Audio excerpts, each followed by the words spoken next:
আসসালামু আলাইকুম। প্রিয় দর্শক, আপনারা জানেন যে নতুন যে রাজনৈতিক দলটা হয়েছে জাতীয় নাগরিক পার্টি, তারা নতুন কয়েকটা জিনিস তাদের প্রথম সমাবেশে জনগণের সামনে তুলে ধরেছেন। তার মধ্যে একটা হলো যে গণপরিষদ নির্বাচন করতে হবে। গণপরিষদ নির্বাচনটা কেন করতে হবে? সেটা করতে হবে নতুন সংবিধান তৈরি করার জন্য। তো এখন অনেকেই, কিন্তু আপনারা কি জানেন কি না আমি জানি না, আমার ধারণা অনেকেই জানেন না আসলে গণপরিষদ জিনিসটা কি, গণপরিষদ নির্বাচনটা কি। জাতীয় সংসদ অথবা স্থানীয় সরকার এই সমস্ত নির্বাচনের বাইরে গণপরিষদ নির্বাচন কি আমাদের দেশে কখনো হয়েছিল? আমাদের যারা বাংলাদেশে যাদের জন্ম, তারা কি কেউ কখনো এরকম একটা গণপরিষদ নির্বাচন দেখেছিলেন? কেউ দেখেছিলেন? তো যে জিনিস কখনো আমরা দেখিনি, সেই জিনিসটা কেন এখন দরকার পড়ছে, এই আলোচনাটা কিন্তু অনেকের কাছে আসছে। আমি নিজেও একবার বলেছিলাম যে আপনি আজকে একটা গণপরিষদ নির্বাচন, মানে তার আগে আমি একটু বলে নিই, এটা বরং বলে নেওয়াই ভালো যে আসলে গণপরিষদ জিনিসটা কি। গণপরিষদ হলো এমন একটা পরিষদ গঠন করা, যে পরিষদের একমাত্র কাজ যে একটা সংবিধান রচনা করা, মানে একটা সংবিধানকে তারা পাশ করবে। তারা বসে বলবে যে এই আমাদের সংবিধানে থাকবে। তারপরে সংবিধানটা যখন পাশ হয়ে যাবে তখন সেই গণপরিষদের আর কোনো গুরুত্ব থাকবে না, তারা সবাই পদত্যাগ করবে। তার মানে যতদিন লাগবে একটা সংবিধান রচনা করতে, সেই রচনার কাজটুকু করাই হলো গণপরিষদ সদস্যদের একমাত্র কাজ, আর কিছু না। কিন্তু যেদিন রচনা হয়ে যাবে, যেদিন সংবিধানটা চূড়ান্ত রূপ ধারণ করবে, সেই দিন ওই সদস্যরা সবাই পদত্যাগ করবে। এটা যদি হয় মূল কাজ, তাহলে আমরা কি কখনো গণপরিষদ দেখেছি? কখনো কি আমাদের দেশে হয়েছে? হ্যাঁ, একটা হয়েছিল। কবে হয়েছিল? আমাদের স্বাধীনতার পর। যখন আমরা স্বাধীনতার আগে একটা নির্বাচন হয়েছিল 1970 সালে। আমি একটু ঘটনাটা বলি ছোট করে। 70 সালে সেই নির্বাচনটা কখন হয়েছিল? পাকিস্তানের শাসন আমলে, ইয়াহিয়া খানের আমলে। তখন লিগ্যাল ফ্রেমওয়ার্ক নামে একটা সিস্টেম করেন যে তার মাধ্যমে এই নির্বাচনটা হতে হবে। তখন দুটো নির্বাচন ছিল আমাদের এখানে, একটা হলো প্রাদেশিক পরিষদ, একটা হলো জাতীয় পরিষদ। জাতীয় পরিষদ হলো বাংলাদেশ এবং পশ্চিম পাকিস্তান এবং পূর্ব পাকিস্তান মিলে, এবং প্রাদেশিক পরিষদ হলো যেহেতু পূর্ব পাকিস্তান একটা প্রদেশ ছিল, এই পূর্ব পাকিস্তানের যে প্রদেশে যে প্রাদেশিক যে হবে, যিনি গভর্নর হবেন, তাদের হওয়ার জন্য এখানে একটা আলাদা একটা মানে আপনার স্টেট অ্যাসেম্বলি এটা করার কথা ছিল। এই দুটো নির্বাচন, কিন্তু তাহলে দেখা যাচ্ছে যে একই এলাকায় আপনি ধরেন যে উপজেলায় আপনি আছেন, আপনাকে দুটো ভোট দিতে হতো। একটা হলো প্রাদেশিক পরিষদের ভোট, আর একটা হলো জাতীয় পরিষদের ভোট। দুটো ভোট। তাহলে একই এলাকায় কিন্তু দুজন প্রতিনিধি, একজন ছিল এমএলএ বলা হতো, আরেকজনকে বলা হতো এমপি। ওকে, এমএনএ বলা হতো, member of national assembly, MNA আর এমএলএ, অথবা এমপিও বলতো। এখন যখন যে স্বাধীন হয়ে গেল, তখন তো ওই এমএলএ রয়ে গেল, এবং যারা নাকি আপনার প্রাদেশিক পরিষদের মেম্বার ছিল তারাও রয়ে গেল। তখন ওই সময় যিনি শাসক ছিলেন বঙ্গবন্ধু শেখ মুজিবুর রহমান, উনি বললেন যে না, এই সবগুলি মিলেই এটাই হলো আমাদের গণপরিষদ, এরাই একটা সংবিধান প্রণয়ন করবে, এমএলএ এবং এমপি সবাই মিলে। এবং তারপর সেই মানে আপনার যেটা ছিল গণপরিষদ, তারা 1972 সালের 16 ডিসেম্বর সেই যে সংবিধানটা বানানো হলো, সেই সংবিধানটা তারা অনুমোদন করলেন সবাই মিলে ভোট দিয়ে। এবং অনুমোদন করার পর সেদিনই ওই গণপরিষদ বিলুপ্ত ঘোষণা করা হলো। এই ছিল ঘটনাটা। এখন আজকে অনেকে বলছেন যে ওই গণপরিষদটা ঠিক হয়নি। এটা আজকে না, এটা মৌলানা ভাসানীর আমল থেকে বলা শুরু হয়েছে। মৌলানা ভাসানী বলেছেন যে ওটা করা ঠিক হয়নি। আর আজকের যুগে আপনার ফরহাদ মাজারও বলছেন ওটা করা ঠিক হয়নি। তারা বলছেন যে ওই নির্বাচন তো সংবিধান প্রণয়নের লক্ষ্যে হয়নি, ওটা ইয়াহিয়া খানের নির্বাচন হয়েছিল পাকিস্তানের লক্ষ্যে।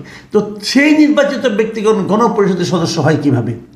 অতএব ওই গণপরিষদের সদস্যরা যে সংবিধান রচনা করেছে, এই সংবিধান চলবে না, নতুন করে সংবিধান করতে হবে। ঠিক আছে, এখন আপনারা করেন। এবং তার জন্য এরই মধ্যে আমাদের একটা সংবিধান সংস্কার কমিশন গঠন করেছে এই অন্তর্বর্তীকালীন সরকার প্রফেসর আলী রিয়াজের নেতৃত্বে, এবং সেই সংবিধান সংস্কার কমিশন তাদের রিপোর্টও দিয়ে দিয়েছে। সেই রিপোর্ট নিয়ে এর মধ্যে আলোচনা হচ্ছে। একদিকে সরকার বলছে যে এই রিপোর্টগুলো নিয়ে তারা সমস্ত পলিটিক্যাল পার্টির লিডারদের নিয়ে বসে প্রত্যেকটা সংস্কারের বিষয় তুলবে, আলোচনা করবে এবং কতটুকু গ্রহণ করা যায়, কতটুকু বর্জন করা যায় সেটা নিয়ে তারা আলোচনা করবে। কিছু কিছু জিনিস এখনই বাস্তবায়ন করা যেতে পারে, কিছু কিছু জিনিস নির্বাচনের পরে বাস্তবায়ন করা যেতে পারে। সেগুলো নিয়ে আলোচনা হবে, ঐকমত্য হবে, তারপরে সেখান থেকে একটা সিদ্ধান্ত হবে এবং সেই সিদ্ধান্তগুলোতে সমস্ত পলিটিক্যাল পার্টির লিডাররা সিগনেচার করবেন। যদি সংবিধানের কোনো কিছু চেঞ্জ করতে হয়, নতুন যে ইলেকশন হবে, ইলেকশনের মাধ্যমে যারা নির্বাচিত হবেন তারা সংবিধানটা সংস্কার করবেন যে এই পোস্টের সংস্কার আমরা করব। দেখুন, যে কমিশনটা গঠন করা হয়েছে তার নাম কি? সংবিধান সংস্কার কমিশন। ওটা কিন্তু সংবিধান প্রণয়ন কমিশন না, সংবিধান সংস্কার কমিশন। আর নতুন যে আরেকটা দল হলো আজকে থেকে 3-4 দিন আগে, জাতীয় নাগরিক পার্টি, তারা বলছে যে না, নতুন একটা সংবিধান প্রণয়ন করতে হবে। দেখুন, এখন এরা কিন্তু একটা পলিটিক্যাল পার্টি, মাথায় রাখবেন।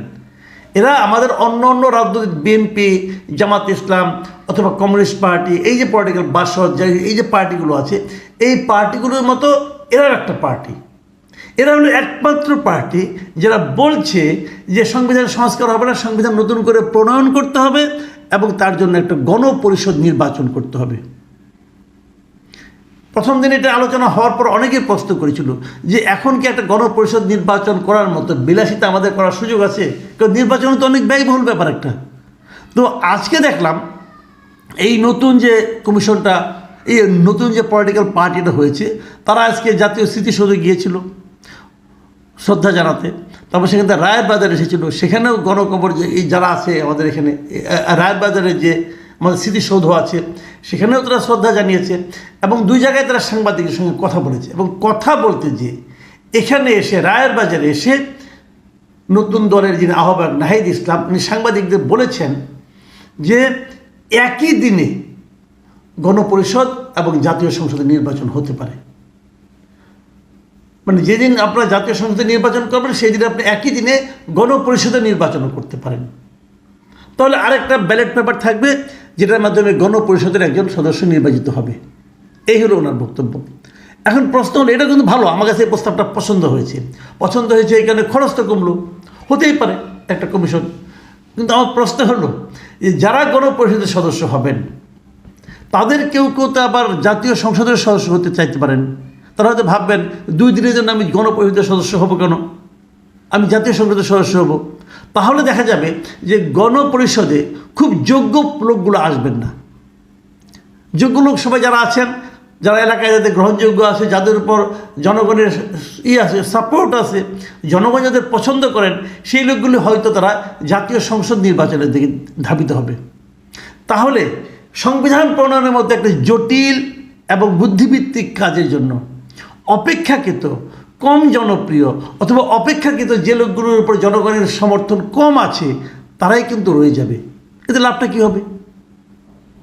যিনি জাতীয় সংসদের সদস্য হতে পারবেন তিনি কেন গণপরিষদের মতো যে গণপরিষদ সদস্যের যে কাজ সেই কাজটা করতে পারবেন না, এমনটা কেন ভাবা হচ্ছে? এই জিনিসটা আমার কাছে ক্লিয়ার না। তো এমনও তো হতে পারে যে নির্বাচন হবে, সেই নির্বাচন একই সঙ্গে গণপরিষদ এবং জাতীয় পরিষদ উভয়ই নির্বাচন বলে বিবেচিত হোক। হওয়ার পর নির্বাচিত ব্যক্তির প্রথম কাজ হবে সংবিধান সংশোধনের কাজটা করা। সংশোধন করেন, প্রণয়ন করেন, যাই করেন, আমার কোনো আপত্তি নাই, তারা এই কাজটা করুক। করার পর যেই করা হয়ে গেল তখন তারা গণপরিষদ থেকে পদত্যাগ করে সংসদ সদস্য হয়ে থাকবেন। তখন তারা এটা হতে পারে, এটা একটা বিকল্প প্রস্তাব কিন্তু হতে পারে। তো এই জায়গাটাতে হলো প্রশ্ন যে গণপরিষদকে আলাদা করে করা যাবে কি যাবে না। আবার একটা মাত্র পলিটিক্যাল পার্টি যেটা নাকি মাত্র গঠিত হয়েছে তার দাবি নাকি গুরুত্বপূর্ণ হবে না, অন্য রাজনৈতিক দলগুলোর দাবি গুরুত্বপূর্ণ হবে, এটাও কিন্তু ভাবতে হবে। আবার এদিকে এই দলের একজন গুরুত্বপূর্ণ নেতা মিস্টার সার্জিস আলম, উনিও কিন্তু এই রাজার বাজারের এই অনুষ্ঠানে ছিলেন এবং উনি অন্য নেতাদের সঙ্গে ছিলেন।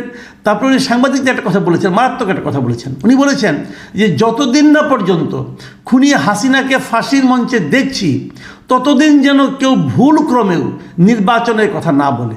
এটা তো আরেক ভয়ঙ্কর কথা। আরেক ভয়ঙ্কর কথা এইভাবে, উনি শেখ হাসিনাকে ফাঁসির মঞ্চে দেখতে চান। তো ফাঁসির মঞ্চে যাওয়া তো অনেক দেরি আছে রে ভাই। বাবর সাহেবের কথা ভাবেন, বাবর সাহেবকে সে কবে জেলে নেওয়া হয়েছে? আজকে থেকে মানে আপনার প্রায় 13-14 বছর আগে। তো তার তো না, এতদিন পর তার ফাঁসির অর্ডার হয়ে গিয়েছিল, তারপর তো তাকে ফাঁসির মঞ্চে নেওয়া হচ্ছে না। তারপর সে কিছু খালাসও পেয়ে গেল। তো এখন আপনি তাহলে কি 13-14 বছর অপেক্ষা করবেন নির্বাচনের জন্য? এই 13-14 বছর কেউ কি নির্বাচনের নাম মুখে নিতে পারবে না? এই সার্জিস আলম আবার কি বলে ভাই, এই মানে নেতাদের এই সমস্ত কথাবার্তা শুনে মাঝে মাঝে না আমরা আসলে মাঝে মাঝে খেয়ে হারিয়ে ফেলি যে আসলে এরা কী চায়, কীভাবে চায়, সবাইকে কথা বলতে হবে কেন, এবং এই কথা উনি জাস্টিফাই করতে পারবেন? ওনার এই কথা কেউ মানবে? আপনারা একটা নতুন দল করেছেন, পরিমিতি বোধটা রাখার চেষ্টা করেন, একজনকে কথা বলতে দেন। এই উল্টাপাল্টা কথা জানে কি অনেক সময় স্ববিরোধী হয়ে দাঁড়ায়। আপনার গণপরিষদ চাচ্ছেন, সেটা নিয়ে গবেষণা করেন, সেটা নিয়ে আলোচনা করেন। আবার যদি সবগুলি দল গণপরিষদ না চায়, আপনি একা চাইলেই হবে? আপনি তো একটা পলিটিক্যাল পার্টি, আর আপনার তো এই বাড়তি কথা বলার কোনো মূল্য নাই। আমরা বুঝতে পারছি না আসলে কি এগুলি কেন চাওয়া হচ্ছে। এগুলি কি আসলে নির্বাচনকে বিলম্বিত করার একটা পায়তারা? আপনারা বিলম্বিত করতে পারতেন, আমার কোনো আপত্তি নাই, বিলম্বিত করতে পারতেন, কিন্তু ততদিন পর্যন্ত কি আপনার জনগণ আপনাদেরকে সহ্য করবে ক্ষমতায়? যারা রাষ্ট্র ক্ষমতায় আছেন তারা কি দেশটাকে খুব ভালো চালাচ্ছেন? যদি ভালো চালান তাহলে তো আর কেউ নিতে পারার কথা হয়তো আমার ধারণা বলতেও না, কিন্তু আপনারা তো চালাতে পারছেন না। আপনাদের সর্বক্ষেত্রে ফেল করেছেন। একটা সিম্পল উদাহরণ দেয়, এই উদাহরণ দেওয়া তো অনেকে আবার দুঃখিত হন, বিরক্ত হন। আমি বলেছিলাম কিছুদিন আগে যে এই সরকার এমনই সরকার যারা বছরের প্রথম দিন বইটা পর্যন্ত দিতে পারলো না, বই উৎসব করতে পারলো না, অথচ এর আগে প্রতি বছর কিন্তু বই উৎসবটা হতো।